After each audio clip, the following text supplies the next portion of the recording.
Чи не можеш, моя мати, витискати,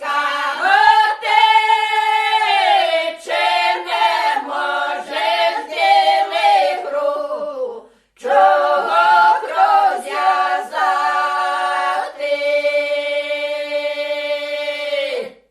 Зав'язали білі руки, зав'язали